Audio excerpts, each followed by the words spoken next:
Welcome to Friday. This is what I have now come to believe is the roller coaster known as COVID-19. And I figured out why it's named COVID-19. The first 18 rides weren't scary enough. So they had to get to 19 to make it as scary as possible.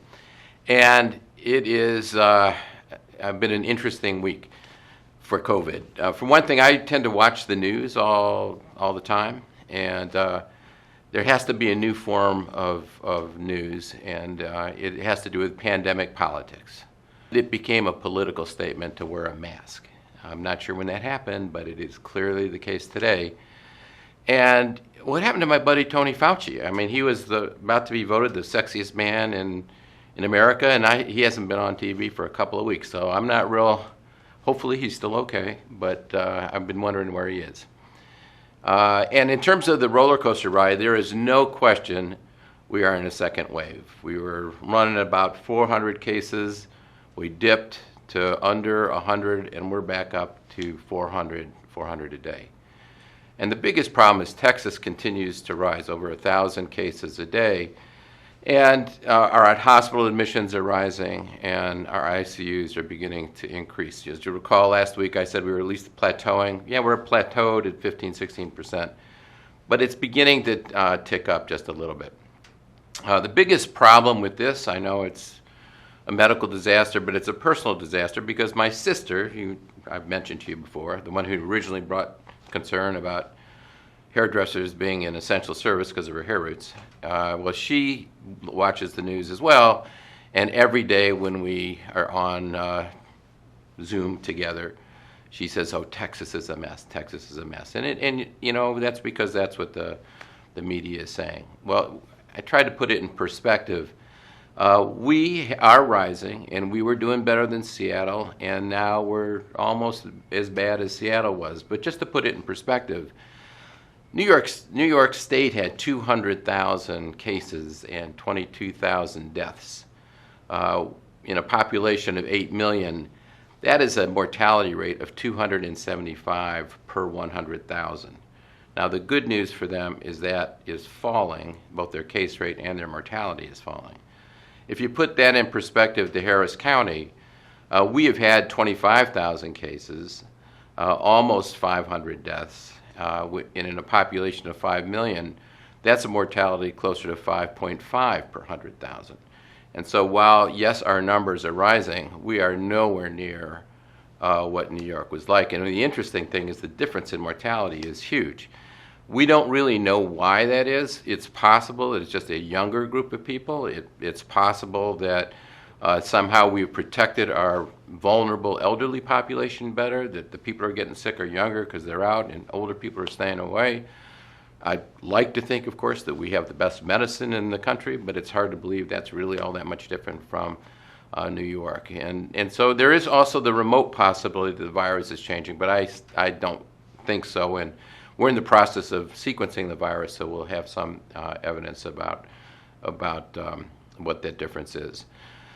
One of the explanations, though, for why, even though New York has such a much larger burden, a bigger prevalence, bigger disease burden than us, and yet their mortality and their case rate is dropping and ours is rising, is something that is, I think, very explainable. There was a Lancet study this month that did a meta-analysis of 170 different studies, and what that meta-analysis of many, many studies showed, if you stay 3 feet from someone, you're going to be protected. Not completely, but significantly. And if you're 6 feet, you're very protected. And masks, wearing a mask lowers your infection rate from 17% to 3%. So those people who take it seriously, who keep apart and wear masks, are going to be protected. And New York City is very much focused on that. You could walk down the streets of New York and maybe only 1 in 10 people are not wearing a mask. I was recently in the Bush Airport, and I would say 5 out of 10 people were not wearing masks. So somehow we have got to get our community to be really serious about this because it's a real problem. And so I think we need a new field. I think we need a new field called pandemic etiquette. How do you get people to do what they should be doing without being a complete jerk? And this for me is difficult because my first tendency is always to say, why don't you just put your mask on? But I've noticed that when you're out with people, and by the way, that's your real risk. It's not so much in here where our prevalence is low, but out in the community where most of the infections are. I think what you should do is assume every single person that you meet is infected. You have to assume that. We do that in the hospital. We do that in our medical center, which is why our prevalence is low and why the community prevalence is high. And as I mentioned before, if you walk into a restaurant or a bar and it looks like pre-COVID times, get out of there as fast as possible. The other thing I've noticed is if you avoid people, they will tend to avoid you as well. If someone's standing close to you and you just move apart, you can do that. If they're not wearing a mask and you put a mask on, that usually induces them to put a mask on. But we have to start holding people accountable. So one of the things I did this week is start looking around our own labs. Dr. Dickinson and I walked up and down the halls, and the good news is the vast majority of our scientists, our PIs and postdocs and graduate students in the labs are wearing masks. But not everybody is.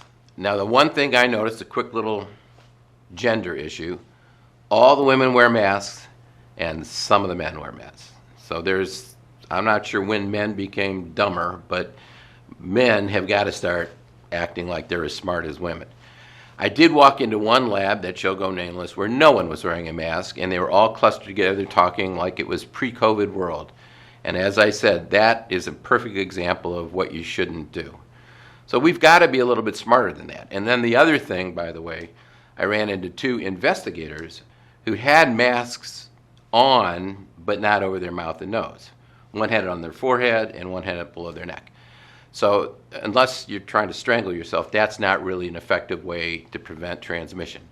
So I think we really need to hold each other accountable. If you're in a lab and someone's not wearing a mask, tell them to put the mask on. It's going to be real simple, but it's really important. Otherwise, we're going to constantly be having this problem. The last thing I want to talk about a little bit is the testing. Our